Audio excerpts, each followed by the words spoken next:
through. So we see how death was introduced. And then we see wherein we need to do something when we are gonna take this pathway. As a matter of fact, you and I don't know the day, nor the hour, nor the time.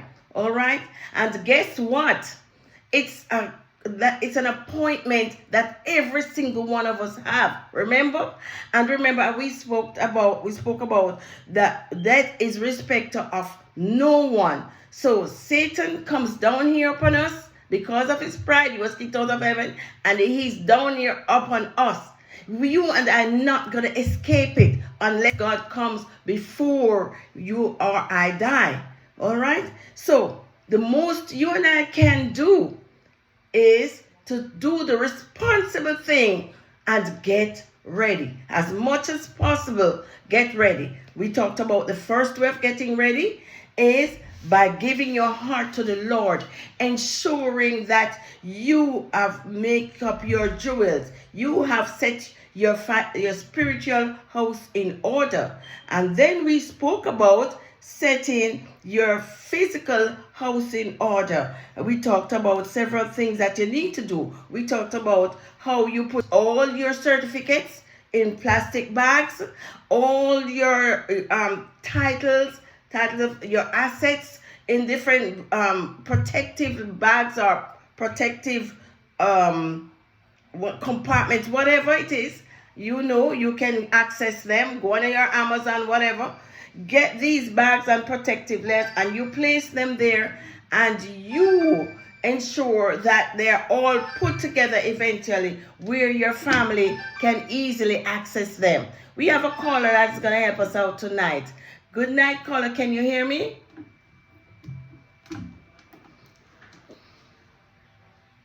Good night. Can you hear me? Yes, I can hear you. Can you hear me? I can hear you. You are listening to UTSNnetwork.com radio and television on the program What's the Matter with the World. Thank you so much for calling in. If you give me 1 minute, I am going to have you streamline shortly. Okay? Is that okay? Sure. Thank you. Thank you so much. Yes. And as I quickly do my debriefing before we get a more expertise advice, okay, on the area of where were we last week? Do you remember? Yes, on the area of finding facilities for your loved ones. Then I talked about, let me go back a little bit now. Then we talked about how you secure your financial papers. We talked about putting away your all your documents.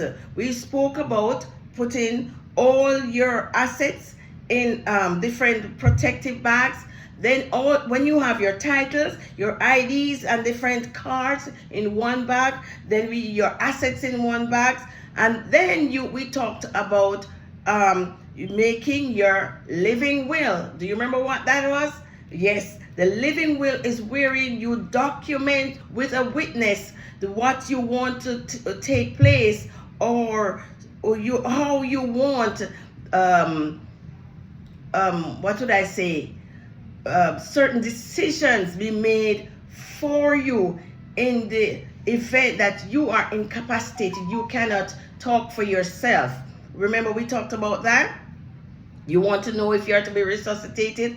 You cannot tell them. Probably you can hear, but you can't. You want to know if you are to go on tubes. You want to know when your tubes are to be pulled. You want to know all of those life-giving machineries or life-assisted machineries to be on you. You want to know when decisions are to be made for you to go in hospice or no hospice. All of that is what living will does. Before you do that, we talked about ensuring that you have a power of attorney. And remember who we said was a power of attorney? Come on, you're bright students.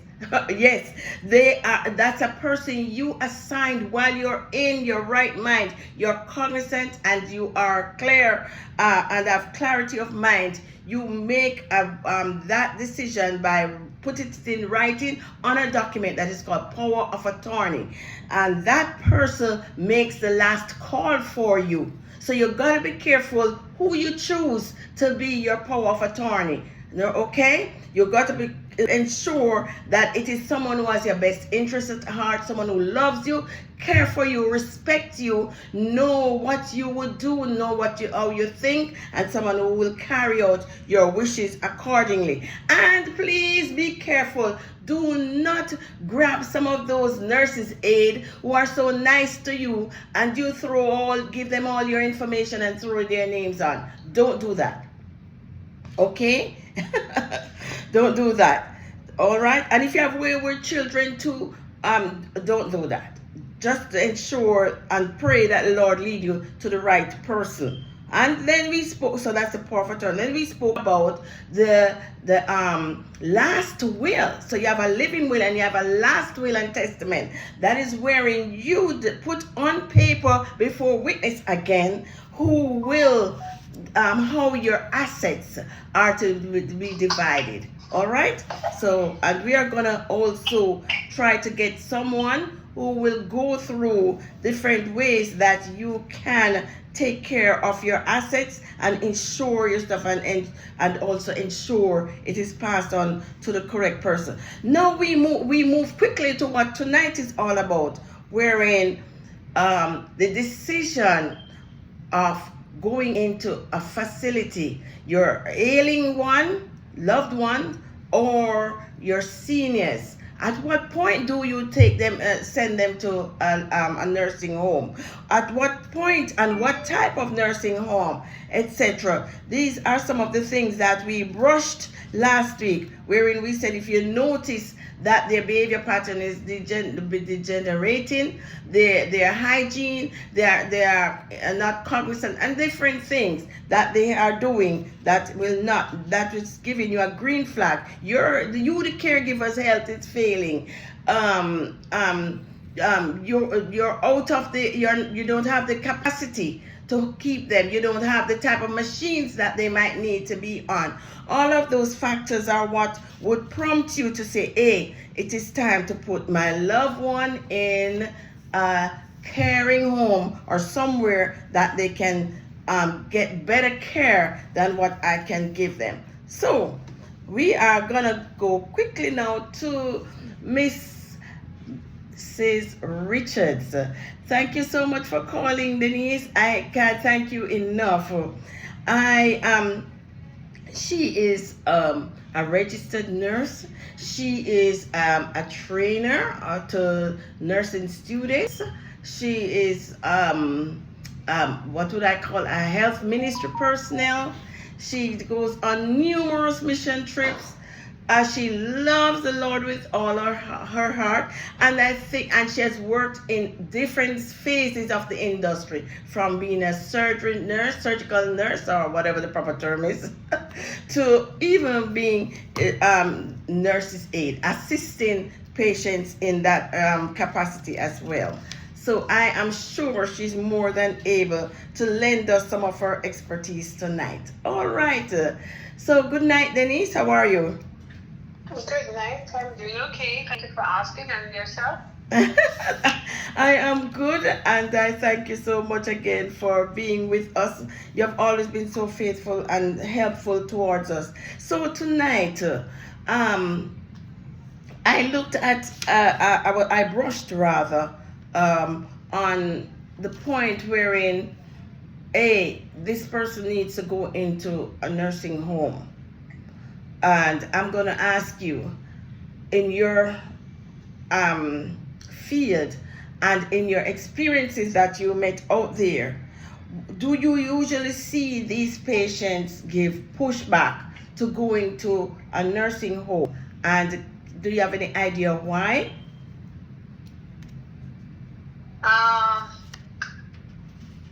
So times have really changed significantly.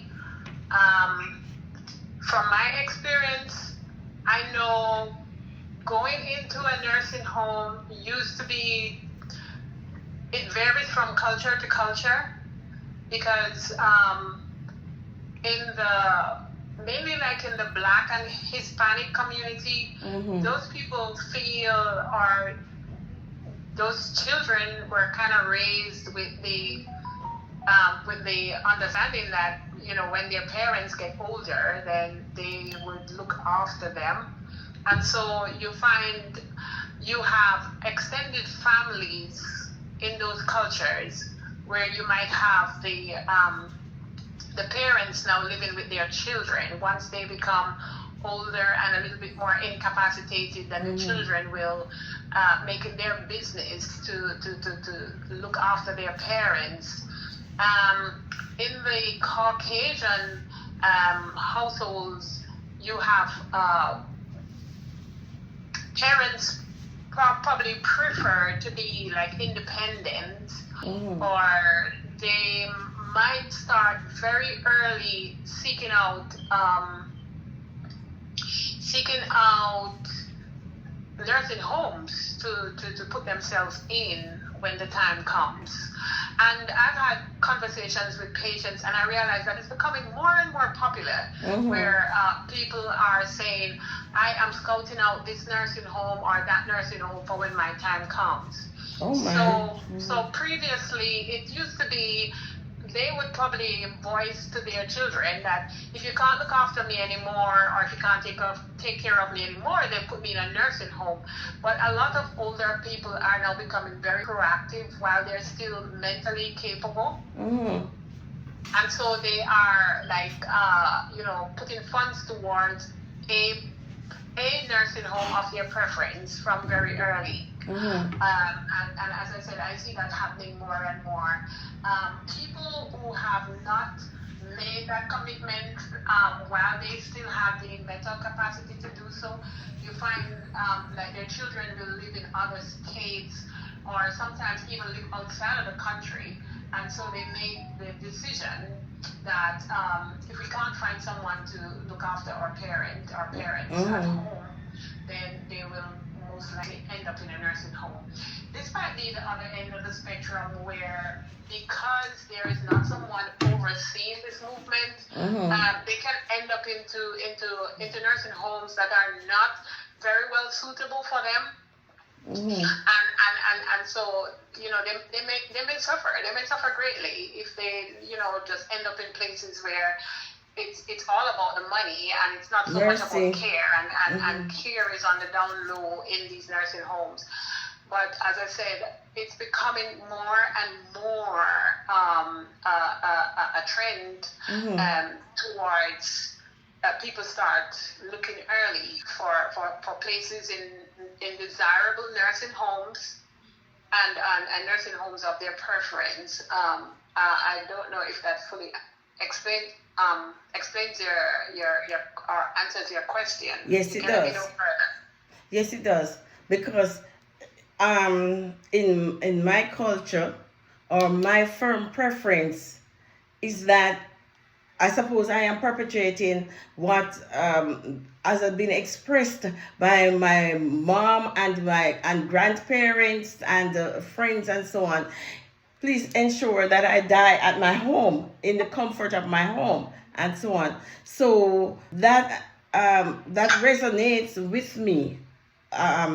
And the places that I visit on my missions, like for example, last week, 2 weeks ago, I mentioned it on the program too. I was so upset because we did a ministering to the nursing home set of inmates, and they did not smell good.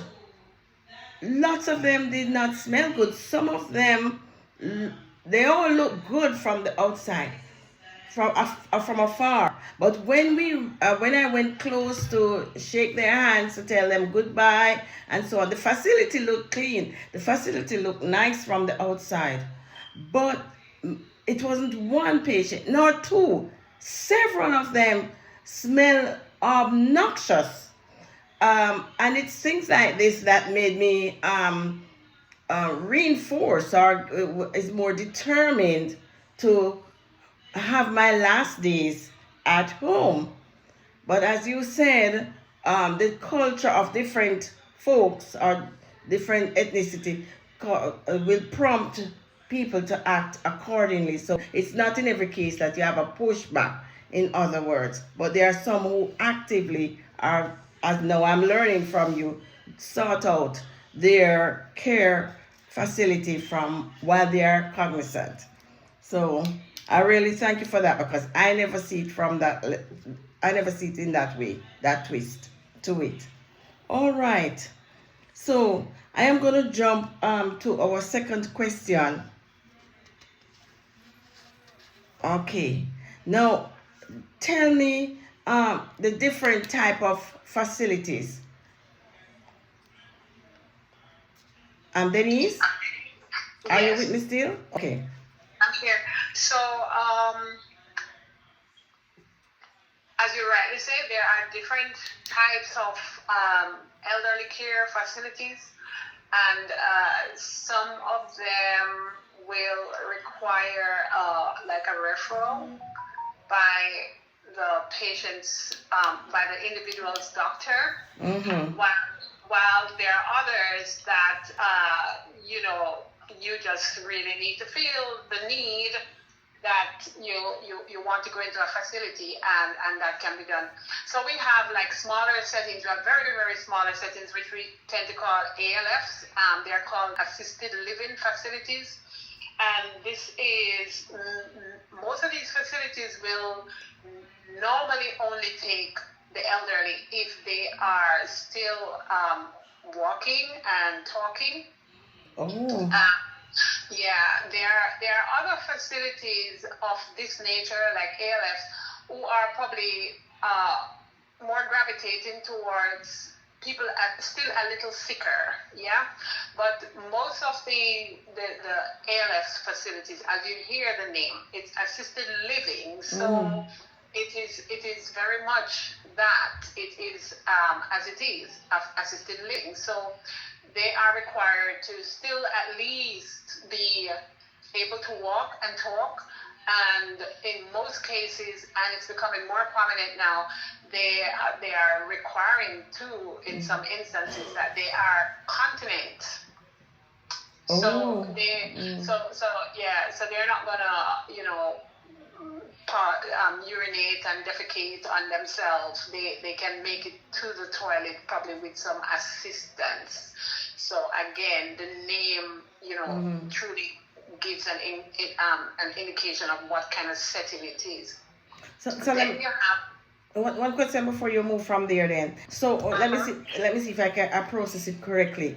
So these are people who they're aged, they're not really sick, but they don't want to live alone, kind of thing. Well, yes, very much so. They might have chronic conditions, like irregular hypertension, diabetes.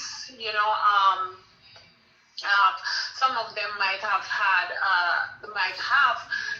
cardiac problems, which they are still being monitored by their doctors, or they're under the care of a physician. So arrangements will be made for like a ARNP, an advanced registered nurse practitioner, will visit them in the facility and check on them. They still can leave the home with assistance. They will be driven to their appointments and stuff like that. But a family member or somebody, like a guardian or somebody who is their POA, their power of attorney, I heard you refer to that earlier on, that person who is in charge of their while they're alive, and who makes decision on behalf of them, or who is carrying out their decision making while they were still fully capacitated to do so, will see on their living will where they say, if I can't function anymore, I'd rather not live by myself, and you can place me in such and such, right? So these are the people who will probably make those decisions if the patient is in a confused state, Alzheimer's, dementia state. Those people will, probably these decisions will be made for them, or sometimes some of them are well enough and can agree to go into one of these facilities. But most time, as I said, they are not bed bound, they're not bed bound and needing round the clock care, that kind of stuff. Okay, so Yeah. that is the Yeah. ALS. ALF, Oh. Assisted Living Facility. Oh, Okay, F. Okay, sorry. Yes, F for facility. Mhm. So further to that, then you have skilled care facility. So Skilled this too care. is a nursing home format. However, you have and it might be a much bigger facility than an ALF. In an ALF, you might find just more. You can find up to even three residents there. 3 residents, 4 Oh. residents. So these are smaller settings. However, you might have some of them that are a little bigger. But as I said, the criteria for going there remains the same. You have to be able to still walk and talk. If you're nonverbal, that might not be so much of a problem. But they still want you to be able to move around with limited assistance, and that you be not incontinent. Now, in the skilled nursing facilities, these are sicker patients. They probably require much more care, and it will probably involve the care of a nurse. So that's why it's called skilled care, because need a professional. A licensed practical nurse, a licensed practical nurse or a registered nurse will be there to administer care, and this is offered to them right around the clock. Okay. So it's not a one-off visit like in the assisted living facility where a nurse practitioner might turn up once per week or once every 2 weeks. This is where nurses work. Nurses work there, so it's right around the clock. They have access to skilled care. Somebody will give them their medication. Somebody will dress their wounds. Somebody will check their blood pressure all the time. That kind of stuff in that kind of setting. To get into one of those settings, you have to be referred by your doctor. Your doctor has to make that recommendation. And how sick you have to be to what stage of incapacity you have to be? So these patients can be moved directly from the hospital setting, and then while in the hospital, they might be visited by a social worker. While they're in the hospital, they might say to their social worker, I live alone, or the nurse might become privy to the information that they live alone, and then the nurse will call the social worker and say, this might be a case you may need to look into. This person is not fit and well enough to go home by themselves. And so the arrangement will be made for them to go into a nursing home, but a skilled nursing facility. Okay, I see what you mean. And then what's the other one? And then the other one is a residential, so it's an elderly care facility, elderly care residential facility. So this one, the person might again have a few chronic conditions that they are under the care of their doctors, but they're able to move about.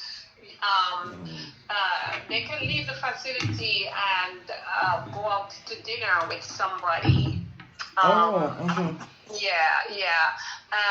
They can decide where they want to go and watch the television. They don't have to be like confined to their rooms. They don't need assistance to move about. They go into the bath and the shower by themselves. That kind of stuff.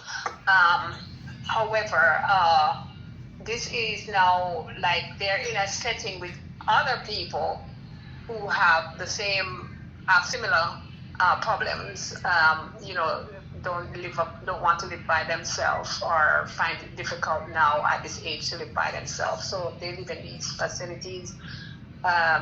You visit these facilities, you see them walking by the park, they go and do their little exercise walk, they have free reins, so to speak. Okay. Are these the set that I see? Sometimes I see like they have buses that take them and take them to have their hair trimmed, and they're going to even the beach and the bingo parties and so on. Yes, most likely those are the ones. Yeah. Okay. So, what about you are not senior, but you have gone through a severe trauma, almost, what do you say? It doesn't matter the age, but you're almost on dying, and then you have the other set wherein they're not really dead or on dying, but they have to go through an entire rehabilitation process before they can integrate back into society and be on their own, gain their independence. Like somebody that has a terrible accent. So Right. yeah. Yeah. So that now that now can be, that is not necessarily considered a nursing home. However, you have some facility where you have both uh, both sections under one umbrella. Mm-hmm. So there are a lot of nursing home who has the rehabilitative section, and then you have the long-term care section. So the long-term care section would be people who are going to, now the nursing home is their home. That's where they live. Oh, okay. Yeah, but under the same umbrella, under the same covering, you have another. The other section is for rehabilitation purposes. So these people will have their physical therapists come there. They will have their occupational therapists come there. Mm-hmm. They will still be under the care of a skilled nurse, and who receive orders from their doctors or their surgeons, from wherever they did their surgical procedures, or whoever is monitoring their care. Yes. This information is sent to the facility. The nurses carry out the orders, and they share the same roof. They share the same roof, but it's just that they won't be living there. They are staying there until they are rehabilitated, like they can walk again, they can carry out their activities of daily living independently without assistance, and then they can finally probably decide to go back to their residencies. Okay. So that does, what you've shared with me so far, does that cover all the different classification of nursing home or care facilities, or is there any other that I should know about? There is one last setting, and I don't know if it should be classified under what we have already discussed, but this is like a hospice house. And hospice house, the elderly is sent there to pass away peacefully. So in this setting now, the doctors have, informed whoever is the healthcare surrogate or whoever is the power of attorney or their direct family members that there is nothing else we can do medically for this person. So it is recommended that you take them somewhere where they can peacefully and quietly pass away. It can be costly in some instances, and so if this person did not factor this into their end of life budget, it can really cost the family, because one of these settings can range anywhere from up to $600 a night to $3,000, depending on how grand or how upscale this facility is. Again, it is monitored by skilled nurses. The doctor will make their visits like once per day, or something, that kind of arrangement, once per day or once per shift. But it's the nurses who carry out the orders of the doctor, see to this person, and family members can come and go as they please, because this person is expected to pass away sometime soon.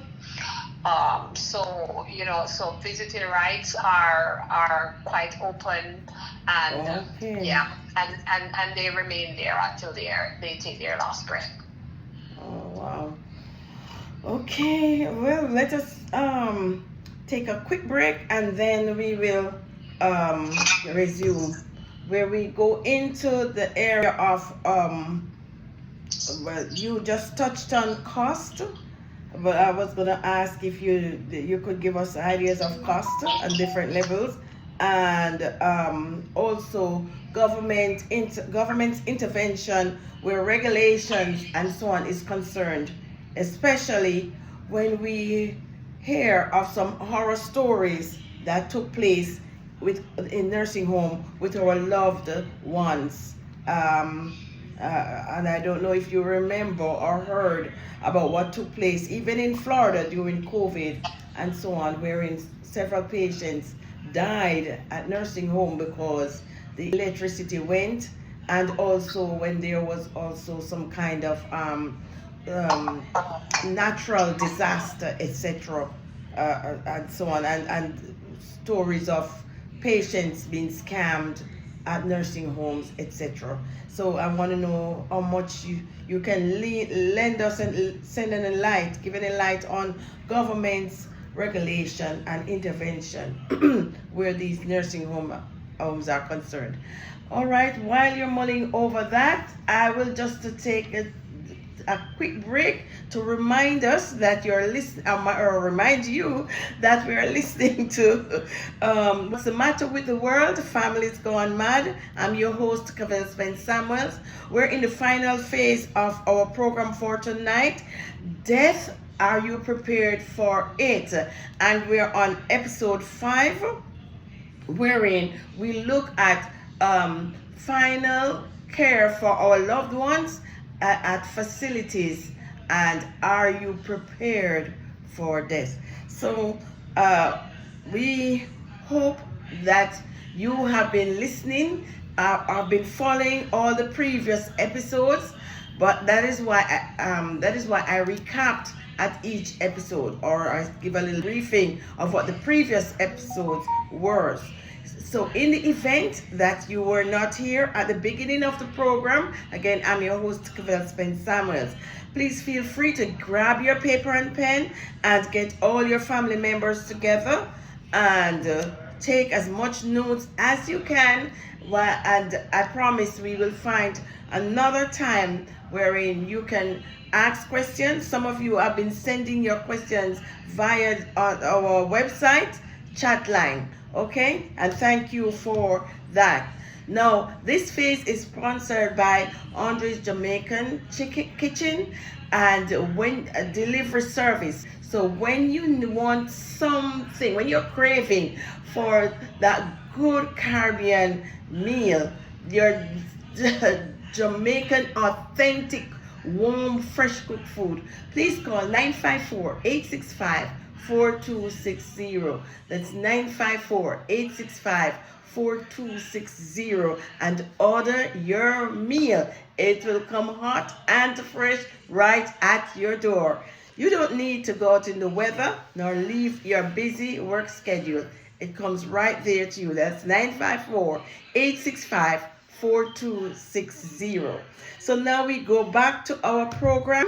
And by the way, we end the program at 9, but remember, don't go anywhere because you have the international and the Caribbean news coming up on us, and then you're followed by DJ Capone for the rest of the night. All right, so let me do our final phase here as I jump back to Miss Denise Richards.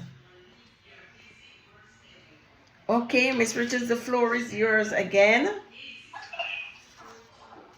Can you repeat your last question? Oh, all right, okay. Government regulations. Yes, and if by chance you know the cost. Repeat that for me.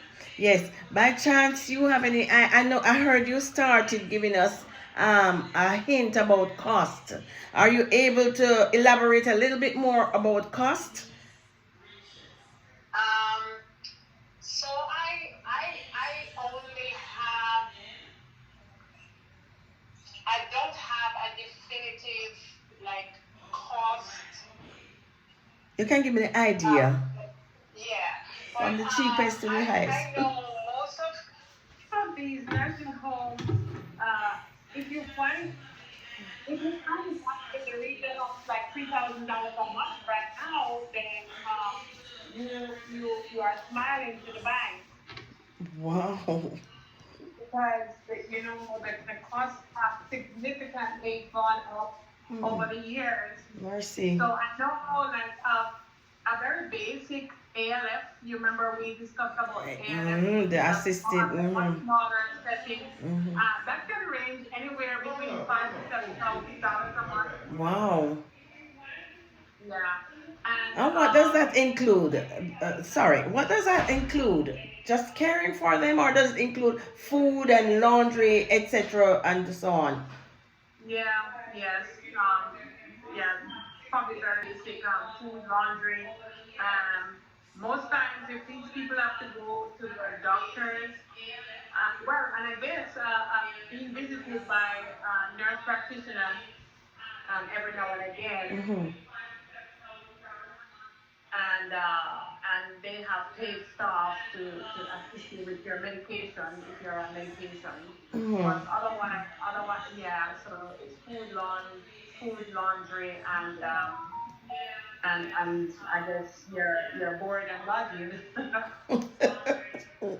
Oh Yeah. wow. Mm-hmm. And yeah. Okay, go ahead. And then the nursing homes, those are the ones with with the higher prices. Mercy. Nursing homes can get anywhere up to 12,000 dollars. Wow. Again, Mm-hmm. the more prestigious they are, the Mm-hmm. more costly they are. Um, they have some very prestigious ones down there in West Palm Beach, where our president Live. lives. And Mm-hmm. so, of course, it's probably the seat of the affluent here in Mm-hmm. Florida. Mm-hmm. Oh yes. So, yeah, so some of these nursing homes are very costly, and their dining areas can look anywhere like a great five star restaurant. Okay. Of course, the cost. Yeah, Mm-hmm. yeah. So, The cost of it's quite costly, and so that's why people today, I guess, if they have a little money somewhere, they mm-hmm. rather start looking for themselves if they're still capacitated to do so, Mm-hmm. or if they have wealthier children, they Mm-hmm. might choose to put them in better facilities. Okay. That was gonna lead me to ask you, how do you prepare? Or what can you tell my audience in preparing to go make yourself viable to be able to use these nursing homes? What form of saving plans or what kind of method you can prepare yourself financially? There are certain insurances now which is really leading the way. They have the long-term care component to them, Mm-hmm. and as a result, once you reach that age, and I guess you have your doctor's certification and all of that Mm-hmm. to prove that you're no longer able to look after yourself, Mm-hmm. and your wishes to go into a nursing home. Mm-hmm. Yeah, you will receive your insurance can be tapped into, and that money can be made available for you to get into long-term care facilities. Okay. You Okay. know, Mm-hmm.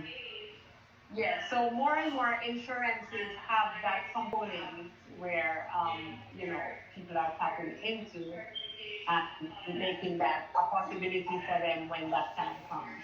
All right. If I should get a call or request for such information and guidance as to who or where they can, is it okay for me to probably give them your information, or you can leave an information or guidance and so on with us later on, or they call the, you know what I mean, the Yeah, station. Mhm. yeah. You can take my information as well as we can. The nursing homes, they are very willing today to send you brochures and stuff like that, because it's a mode of advertisement for themselves and getting clients. Oh. So they're very apt to sharing that information with you. Oh. I must also add though that people who have not been able to significantly prepare themselves for Mhm. this kind of movement or this kind of transitioning, um, Medicare will pay a portion of their Medicare will pay for them to go into Facility. a nursing home. Yeah, Mhm. they will do. However, whatever collateral or whatever assets these people have has to be signed over to the nursing home as well. That when your Medicare money comes to an end, then that asset will be liquidated and made into Oh. funds. Okay. Yes, I see. yes, Oh yes. wow. Okay. Let me quickly, because we're now wrapping up. What can you tell us about the government's regulation or government intervention, any at all, um, So in this? there are a lot of government agencies that regulates these facilities. They have like annual visitations by government agencies Mm-hmm. that regulates these facilities.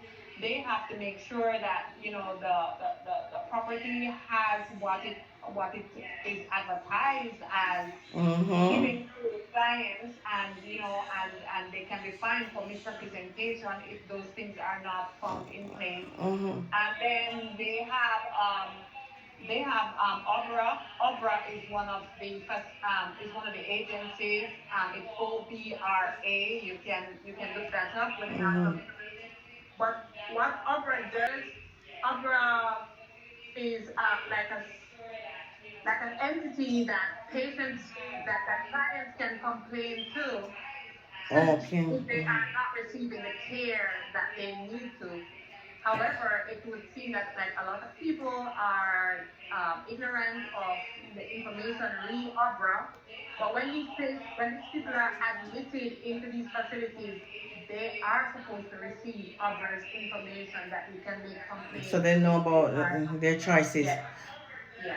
Okay, okay. Oh my goodness, we are out of time. I really have to thank you so, so much. I can't thank you enough. And by the way, I must make the entire world know that you are the world's best sister. Yes, she is actually one of my favorite sisters ever. I am telling you, a woman of faith and persistence. I give you Denise Richards tonight. God bless you so much, Denise. I love you, Thank you. and the Love you too. UTSN staff and all of them. They're just smiling at me from over there. But I thank you so much, and may God just continue to bless your ministry and everything that you put your hands on become a blessing. But please, please, folks, don't go into these situations blind. Okay, keep your eyes and your ears open. Be prepared. Be responsible. Don't leave it to your loved ones behind to hustle and go through all of the problems of taking care of what you left behind. Okay, bye now from What's the Matter with the World. Family's gone mad. Love you, love you, love you all.